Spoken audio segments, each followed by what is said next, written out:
কিরে রোহন, তুই না ওকে ভালোবাসতি, তাহলে অন্য জায়গায় বিয়ে হয় কি করে? ভালো তো বাসে, ভালোবাসার কথাটা কোনোদিন বলেছি কি সেটা জিজ্ঞেস কর দিনে। কিরে, ওকে কোনোদিন ভালোবাসার কথা বলিসনি? কি করে বলবো বল, আমি একজন বেকার ছেলে, মনে করেছিলাম একটা কাজ পেলেই সব বলবো, কিন্তু সে সুযোগটা আর হলো না। তাহলে এখন বসে বসে কাজ, তোর দ্বারা কিচ্ছু হবে না। তোর সাথে ছেলেরা না কোনো কাজ করছে, তুই আর কতদিন এভাবে ঘুরে বেড়াবি বলতো? মা, তুমি কোনো চিন্তা করো না, আমি ঠিক একটা ব্যবস্থা করে নেব। ঠিক আছে, যেমন তাই করগা। বৌদি, চারটে চা দিও। কি ব্যাপারে মোমেন, চাঁদ কোন দিকে উঠলো? কেন রে? তার পকেটে একটা কানা করে বেড়ায় না, সে আজকে চাকরি চাই অর্ডার দিছে। তোরা ঠিকই বলেছিস, এতদিন বেকার ছিলাম, খুব চিন্তায় ছিলাম রে। সে চিন্তাটা আজ মুক্ত হয়ে গেছে। কি হয়েছে? আমার সে ডিফেন্সের চাকরিটা হয়ে গেছে। দেখ দেখ করতে করতে আমাদের সব বন্ধুগুলো চাকরি হয়ে গেল, তুই একটা ব্যবস্থা করতে পারলি না? আমি কি মানুষ? এই জীবনে আমার কোনো মূল্য নেই, আমার না একটা কাজ জোগাড় করতে পারলাম না।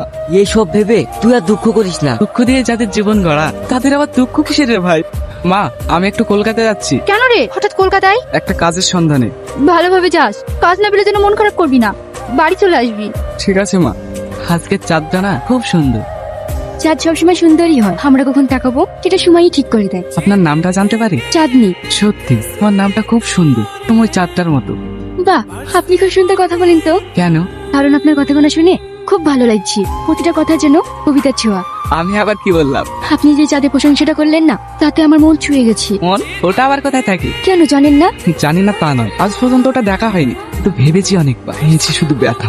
আপনি এত সুন্দর কথা বলেন কি করে? আমি এত সুন্দর কথা বলি, এই কথাটা আজ প্রথম শুনলাম। আপনাকে যত দেখছি তত আপন মনে হচ্ছে, মনে হচ্ছে সত্যি জন্মের চিনা। যাদের ভালোবাসি তাদের জন্য। কিন্তু এখন তো সবাই মেসেজ করে। চিঠির কাগজের ছোঁয়া থাকে আর মেসেজে থাকে শব্দ। তুমি হয়তো জানো না, আমি ক্যান্সারের রোগ। এই যাত্রায় হয়তো আমার জীবনের শেষ যাত্রা, যেখান থেকে ফিরে আসার টিকিট কেউ দেয় না। কিন্তু তুমি আমার আজকে এই যাত্রা সুন্দর করেছো, তাই তোমার কাছে একটা অনুরোধ, যদি কখনো চাঁদের আলোয় একাকী লাগে, মনে করো আমি কোথাও না কোথাও তোমার পাশে আছি। আচ্ছা দাদা, চাঁদনি রাতের উপন্যাসটা নাই? না না, ও বই শেষ হয়ে গেছে। আমার ওই বইটা লাগবে যে? বাজারে ব্যাপক সেল তো, ও বই পাওয়া যাচ্ছে না। চাঁদনি রাতের উপন্যাসটা একটা দেন না, ওটা শেষ হয়ে গেছে। আমি যদি অ্যাডভান্স করে এনে দিতে পারবেন? পারবো, কিন্তু 7 দিন সময় লাগবে। লাগুক, ঠিক আছে, আপনি আমাকে 2 পিস এনে দেবেন। ঠিক আছে। বাবু, ওকে নিয়ে আমার গর্ব হয়। তোর প্রথম লেখা বই সারা পশ্চিমবঙ্গে সেল হচ্ছে, আমার যে কি আনন্দ হচ্ছে তোকে বলে বোঝাতে পারবো না। মা, এসব কৃতিত্ব সবই চাঁদনি। চাঁদনি?